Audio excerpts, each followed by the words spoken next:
I'll just ask you to take yourself off mute there real quick, Coach. Good afternoon, guys. All righty, let's start it out with Austin Ward from Letterman Row. Austin. Hey, Al. We'll just Hey, dive guys. right into it. You lose 4 seniors. That makes for a pretty big, challenging spring. And now we know that Dallas can't help. What is your unit looking like? How significant is this test for you over these 15 practices? Well, to answer your first question, the unit is looking very, very strong. Their attitude's been great. The best thing we have is competition, and I think everybody is competing. And so when that happens, I think you get everybody's best. We still have to improve every day. We've 3 practices in, but you can see the growth every day. And our goal is at the end of the 15 practices, be better in every way, leading into the fall. So it's been a good thing. It's been a positive thing so far. So they've come out with a great attitude. It is a great challenge in a lot of ways, but in the same breath, this is the evolution of football, especially in college. And so, this is where why they come to Ohio State. This is what it's about. So next guy's up. Take advantage of your opportunity, believe in yourself, and compete. And every day, be able to identify the things that you need to improve on. And so that's been our message is, hey, we've got to be fully conscious every day, and we've got to be really hard on ourselves. We have to be focused on how we can improve, and over time we'll get better. Thanks, Al. Yep. All righty, let's go next to Bill Landis from The Athletic. Bill. Hey, Al, at any of your previous stops or any of your previous jobs, have you ever had a situation like this where you lose basically 4 starters and you have to replace all of them? Off the top of my head, no. At some of the smaller schools I was at, we've had times where a lot of young guys have played at a school at a level of competition like this. Probably say no, but as part of you coach long enough, these things happen. And I can't tell you, I'm fortunate that the 4 guys that left did a great job of setting the example. And, when I first got here, those 4 guys, they grew, the past 2 years. There was an evolution there. So I think the young guys having the chance to witness that, being in a room with those guys and seeing how they developed and how they grew helps. And again, we don't really talk much about it. Our standard is our standard.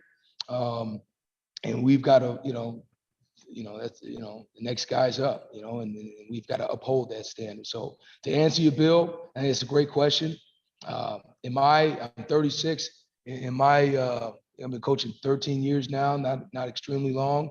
This is probably one of the few times it's happened at this level, especially. So you just roll and you coach, and it's a lot of fun in a lot of ways too. So. All righty, let's go next to Brendan Gulick, Buckeyes Now on SI. Hi, Al. Thanks for spending some time with us. Hey, I'm sure you're going to get asked about a number of the seniors, but I guess I'm more curious about Tommy Eichenberg. What do you really want to see from him this spring? What stands out? Why is he such a great fit in your unit? Well, number one, he works so hard. Like so much of being great at anything starts with effort and passion. Tommy loves football. He loves it. He loves being at Ohio State. Tommy was a guy coming out of high school who was committed to Boston College. That's my alma mater. And so, and I say that just to bring up the point, highlight the fact that he wasn't a blue chip guy. And so he's always had a chip on his shoulder. He's always had things to prove, so to speak, that attitude.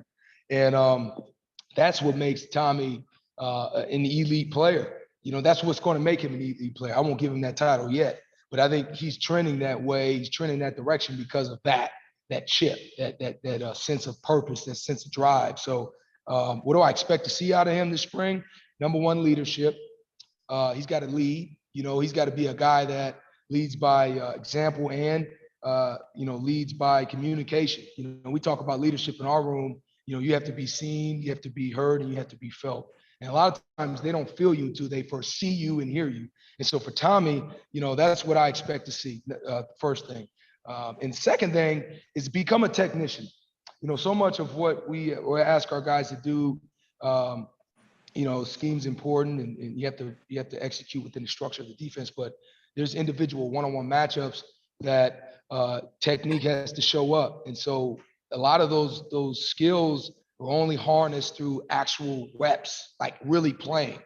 Like you look at this whole duration, this whole period, we've had a lot of time to develop our bodies but we haven't had a ton of time to play football, and so, for these young guys, they didn't get spring ball, they didn't get summer preseason camp.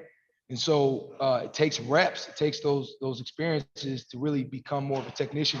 So I expect Tommy through this whole spring, for example, to become better technically, fundamentally, from the ground up. And the last thing I'll say is he's hyper competitive. It shows up in the classroom. Like, he competes in the classroom, he competes in the practice field, he competes on the field. So I expect him to continue to go on that direction. So I love Tommy. If I could ask one more thing, can you just maybe explain why Ohio State is such a special, important place to you personally? Well, so special, the term special, it always starts off with the people. Like you could have a job on Mars, but if it's good people, I feel like that makes it a better job, a good job. And so I think the people here, number one, and not to say that places I've been in the past and have good people, but I really enjoy the people I work with. Starting with Ryan Day, obviously it's documented. Me and Ryan, I've known Ryan. Ryan is a very influential person to me professionally, and I've known him personally for years. So I'll start with him. He's a great leader. He is an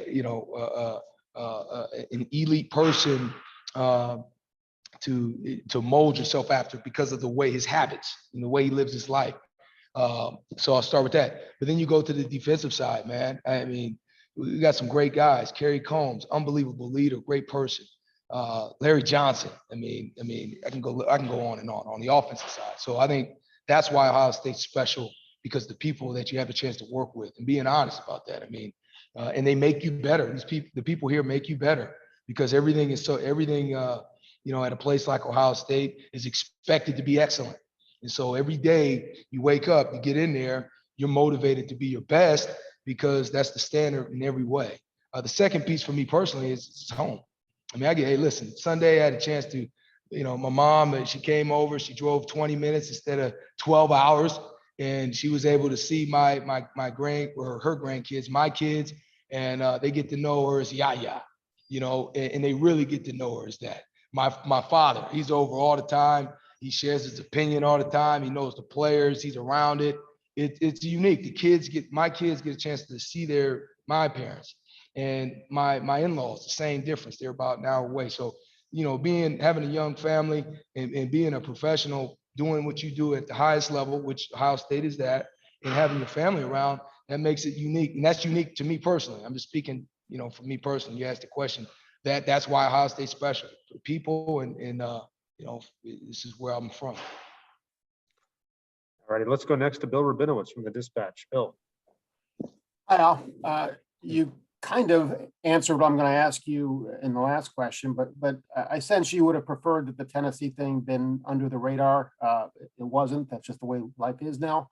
Why did you decide to stay? And how much did the fact that you wanted to work with a new group of linebackers, that you're excited about this new core of linebackers, play into your decision? Yeah. So to answer your first question, I was extremely disappointed and frustrated that that was a private situation that was made public, and so that was very discouraging, man. I was that's first time in that situation. That was obviously something that irritated me, and but I moved on now. Obviously we're here on the here and now, and we're rolling. So yeah, that's I talked about the two reasons why Ohio State's special.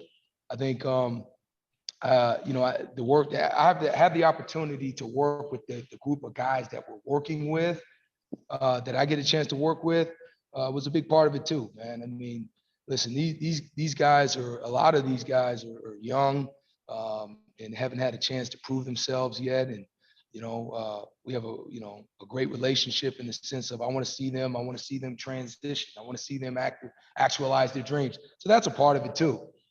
We all love the coach, like coaches love to develop, that is, and that's why you're in college. Like you love to see where a guy starts at point A and you love to see what it looks like to B, and then you love to see what it looks like at C.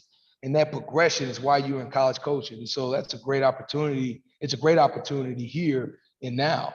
And I have, and I'm confident in what they can do. I'm confident in what it'll look like because I know their potential. And so, yeah, that's a part of it too, Bill, so that was a factor in why I'm still here. And you mentioned that there is a standard here as coaches and as players. The previous linebackers set a very high standard. How confident are you? How much work did this new group have to do to reach that standard? Yeah, well, first off, this standard goes well beyond. So my father was a Buckeye, he's a linebacker. So like, you want to talk like the standard of Ohio State linebackers in that position, man, this thing, it goes well far beyond years. And so I constantly make we talk about that all the time. We're aware of that. So like you may feel some nicks and bruises, you may feel a little tired, hey, the standard is the standard. So that's non-negotiable. And that's something that we have to we do our day-to-day business, something we think in the back of our mind. And the guys that are in the room now, they've worked really hard.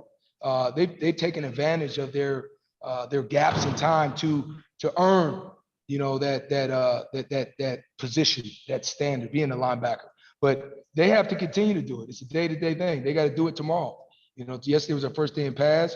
We saw some really good things, but we got to see better every day. It's a daily thing. So I think to answer your question, Bill, they do have work to do. They do have to continue to take advantage of the time that they have to get better and to uphold that standard.